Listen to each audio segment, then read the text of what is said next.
মাশাল্লাহ মাশাল্লাহ মাশাল্লাহ। দেখেন আমাদের এখানে রহমতের বৃষ্টি নামছে। তো কার কার এলাকায় রহমতের বৃষ্টি নামছে কমেন্ট করবেন।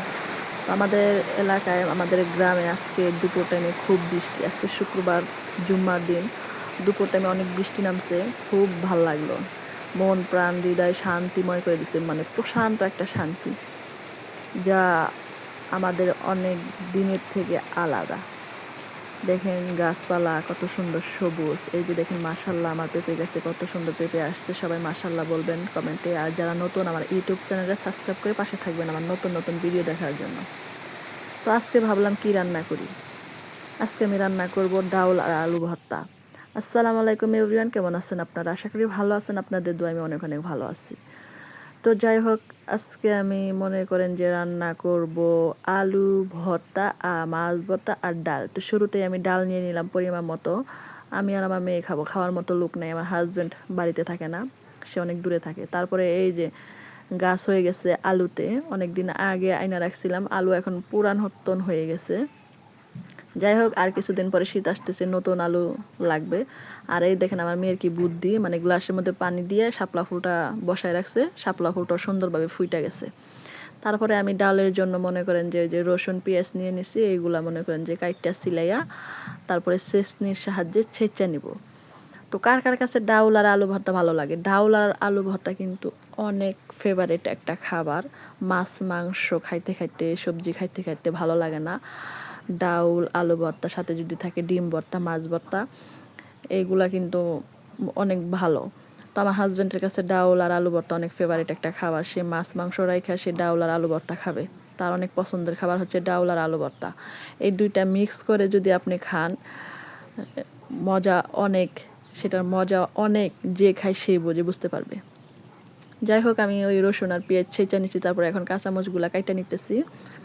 তারপরে ডালটা আমি সুন্দর করে ভালো করে ধুয়ে নিতেছি, মানে কচলাইয়ে কচলাইয়ে যাতে ময়লা পানিটা আছে সেগুলো ফেলে দিব। এই যে 2-3 বার আমি ধুয়ে নিছি। এই ফাঁকে দেখেন আমার আলু সিদ্ধ কাছাকাছি হয়ে গেছে। এই দেখেন আমি কি দিয়ে মানে এটারে চেক করতেছি। আর দেখেন আমার মেয়ে একটা না, দুইটা না, 3টা ফুল আইনা রাখছে মানে ফোটার জন্য। তো একটা ফুল ফুটছে, একটা ফোটে না, আর একটা অর্ধেক। তো যাই হোক, আমার আলুটা সিদ্ধ হয়ে গেছে। এখন আমি শুকনা মরিচ ভাইজা নিব।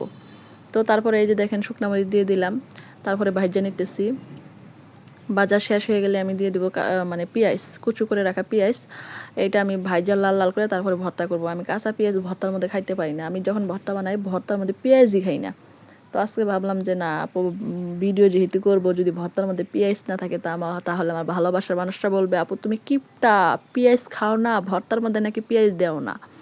এই জন্য আমি পেঁয়াজ ভাইজা তারপরে লাল লাল করে নামায় রাখছি। তারপরে এই যে ডালের জন্য মনে করেন যে পেঁয়াজ আর রসুন ভাইজা তারপরে ডালটা দিয়ে দিলাম, পানি দিয়ে কাঁচামরিচ দিয়ে দিছি, দিয়ে বসায় রেখে এসে তারপরে এই যে দেখেন আমি এখন আলুগুলা ছিলা নিব।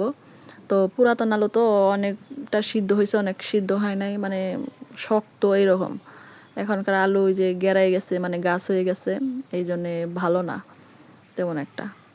আবার মিষ্টিও লাগে কেমন, এত ঝাল দিছি তারপরে মিষ্টি। তো যাই হোক, আর দিয়ে চাইপা চাইপা চাইপা চাইপা ম্যাশ করে নিতেছি। এই যে দেখেন যত শক্তি আছে মানে ম্যাশ করে নেবেন যাতে গোটা না থাকে। আলুর মধ্যে যদি ভর্তার সময় যদি গোটা গোটা থাকে, মানে দলা বেজা থাকে, এগুলো ভর্তা আমার ভালো লাগে না। তো আমি অনেক ম্যাশ করে নিই, শক্তি দিয়া মানে চাইপা চুপা একবারে ফিনিশিং করে নেই। তারপরে এই যে আমি মরিচ আর পেঁয়াজ দিয়ে দিতেছি লবণ দিয়া। এগুলারও মনে করেন যে এখন আমি এই যে ডইলা ডইলা ডইলা ডইলা ভাঙ্গা ভর্তার মতো করে নেব। তো গাইস, আপনাদের কার কার কাছে এই আলু ভর্তার ডাল ভালো লাগে কমেন্ট করবেন, কিন্তু কমেন্ট করতে কিন্তু ভুলবেন না। সবাই আমার জন্য দোয়া করবেন, আমি জানি আপনাদের মাঝে নতুন নতুন রেসিপি নিয়ে আসতে পারি, নতুন পুরাতন সব রেসিপি নিয়ে জানি আসতে পারি, আমি জানি আপনাদের সাথে সব কিছু শেয়ার করতে পারি। তো যাই হোক, আলু ভর্তা আমার হয়ে গেছে, এখন আমি মাছ ভর্তা করবো। এই যে এরকম দেখেন মাছ ভর্তাটা অনেক ঝুরঝুরা হয়ে গেছে। তো যাই হোক, খাইতেও কিন্তু গরম ভাতের সাথে খাইতে অনেক মজা, অনেক টেস্টি। তো আমার হাজব্যান্ড অনেক মিস করবে, ভিডিওটা দেখবে আর সে বলবে যে না আমি নাকি রাইখা রাইখা তার রাইখা রাইখা অনেক ভালো ভালো খাবার খাই। তো এই যে দেখেন ডালটা বলক উঠে গেছে, তারপরে দিয়ে দিব লবণ, তারপরে ঘুটনির সাহায্যে ভালো করে গুটাই গুটাই ডালটা ম্যাশ করে নিতেছি।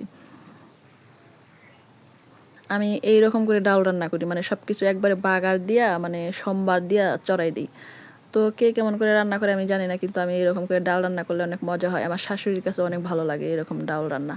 সে অন্যভাবে ডাল রান্না করলে খায় না, আমি যদি এরকম করে ডাল রান্না করি খায়। তো দেখা হচ্ছে নেক্সট ভিডিওতে। আল্লাহ হাফেজ।